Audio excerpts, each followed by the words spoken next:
Hey friends, I'm excited to be here.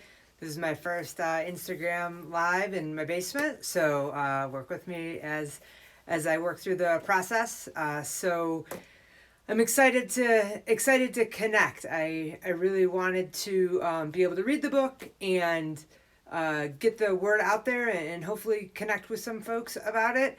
And so I started the last time I read it, but it wasn't live, and I realized I missed connection. And the happy hour that we had for the launch was so fun to see old names and new friends, and I want to be able to do that again. So I'm going to start doing it live. It really kind of came to me. I was talking to my mom the other day. Hi, Mom. I love you. About it was just this beautiful after Colorado afternoon, and in any other version of my world for the last 20 years, I would have left work early. I would have met friends at a park or at a bar, and we would have hung out outside and enjoyed the weather, and more than anything, enjoyed being together. And the fact that that wasn't an option really hit home with my need to find community and have community. And so my idea behind this is to take, 5, 10, 15 minutes on a Thursday and find community and create it. We are inherently pack animals, right? That's what we do. We find our strength in our numbers to be together, to have that interaction, to have that connection, to make sure people are okay.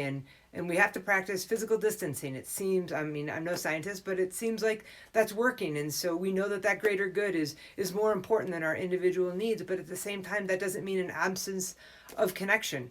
That we really take these opportunities in these creative and unique ways to be able to connect with each other, to recharge and find our people and go back and face the world. I mean, this week has been like a month long, I feel like, but when we have moments like this where we can connect, it fuels us to go back out there and know that we'll get through this and know that we'll be stronger because of it. So just my little 2 cents before I get started in the book. So this episode is the second part of the introduction. So I'm going to start just kind of a couple sentences before where I left off last time.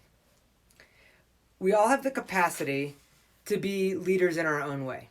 We just need to be brave enough to take action, to separate ourselves from the pack, and to change our own behavior first. When I started speaking publicly, I ran into a fair amount of resistance. Not with the message. People were inspired by my story, or at least my willingness to share it. I'm also, sorry, pause. It's live, so I'm just going to keep going. Anybody that knows me knows I'm a stream of consciousness kind of person, so to just read it is fine. You can buy it and read it yourself, but I feel like the hardest part about reading for me was that, the hardest part about writing for me was that I couldn't give the intonations, right? I couldn't kind of share those kind of quips that came in. It just didn't translate into writing. So this is my venue to be able to do that. So again, people didn't have resistance to the message. They were inspired by my story, or at least my willingness to share it. I started to lose people when I suggested that we could all be leaders. Now it's your turn. Find your own path and blaze it. It was like a walking successories poster. When they heard this message that they could be a leader, people started to shut down. Some could never see themselves stepping up in the way that I had. Where my perspective was, if I could do it, anybody could do it.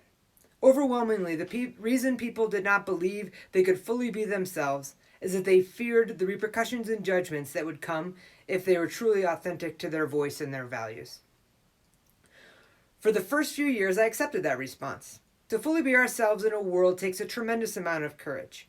I just needed to find the people who had this courage and inspire them. But then I kept meeting folks who were already incredible leaders. They were making change happen in their companies and in their communities, but they were afraid to assign themselves the label of leader.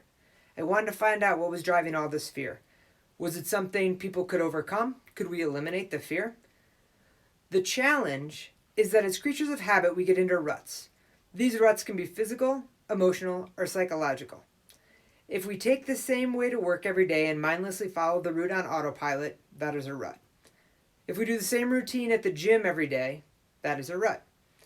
If we find ourselves continuously unwilling to stand up against microaggressions that we see happening around us, that is a rut. We can also view ourselves in very fixed ways. We cannot imagine being a leader, even in an everyday kind of way. We can't envision ourselves with the courage to push our comfort zones. Anything that is a habitual pattern of behavior or thinking that has the sole justification of that's the way it's always been is a rut. But as we begin to step up, that justification does not work anymore. Why would we hold ourselves back? We all have ruts that we don't even think about. Let me show you right now. Sit back and fold your arms. So actually do this. Now, I want you, so fold your arms. Now I want you to uncross them and cross them in the opposite way. Feels different, right? The first time I did it, it was like the hand jab. I couldn't get out of the uncomfortable position fast enough. But that feeling of being uncomfortable, of doing something different than the way you've always done it, that's what it feels like to break an ingrained habit. The only reason the second way feels uncomfortable is because you've always done it the other way. For me, I put my left hand on top. When I put my right arm on top the first few times, I had to switch immediately. Something felt wrong and unnatural. But the more I crossed them, the less habitual way, the more comfortable I became with that way too. Now I don't even think twice about which way I cross my arms. Both feel natural.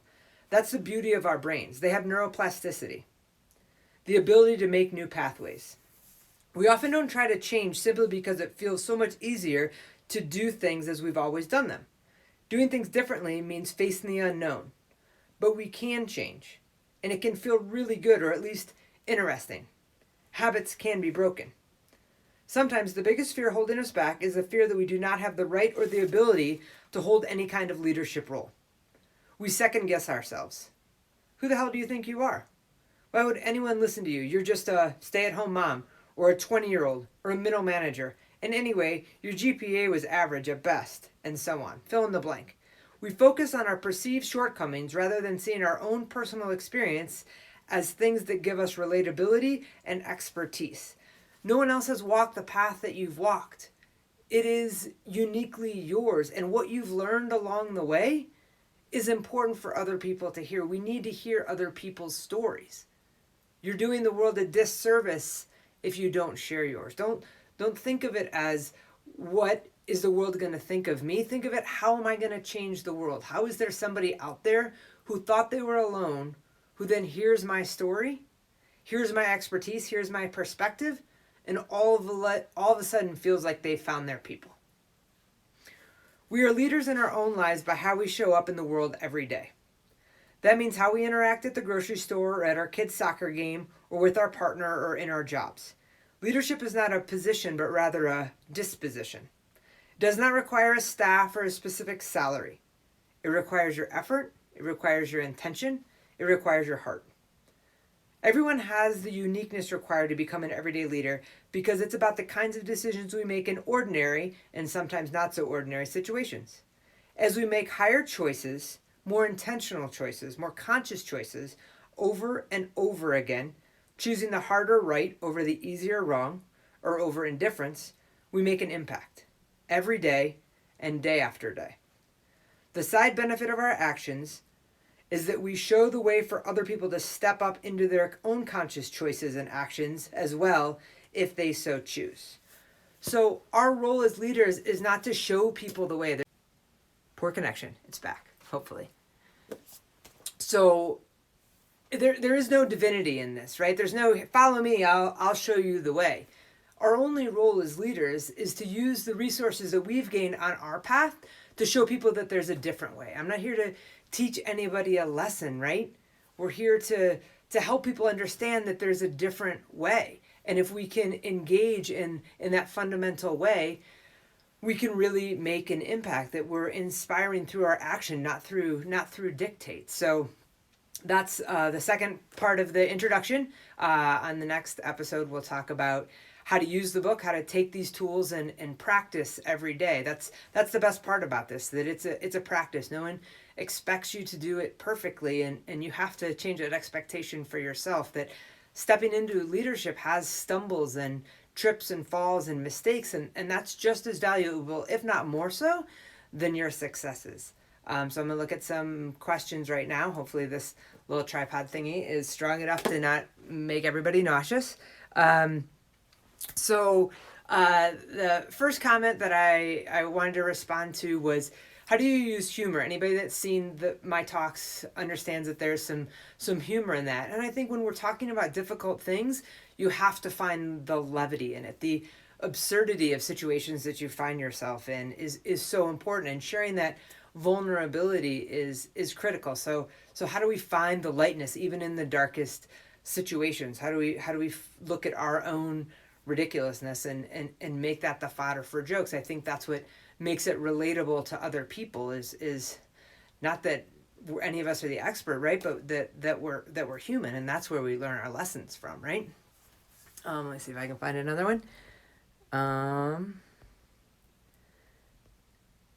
Here we go. Oh God, it's like all my family. I love them so much. Thank you so much, Pammy, Mand. I see you guys out there. You guys are great. So then the second question that I saw in there was, what's the best way to start this process, right? So I want to be a leader. That's the thing that's so fundamental to me about this time, is that we will get through this, but for any of us that are alive right now, they will be before this and after this. The way we do commerce, the way we interact with each other, everything that we do will be before and after this experience for so many of us, because we've never lived in this state. But there is this vast resources of people that are older than we are, that have lived through similar situations, right?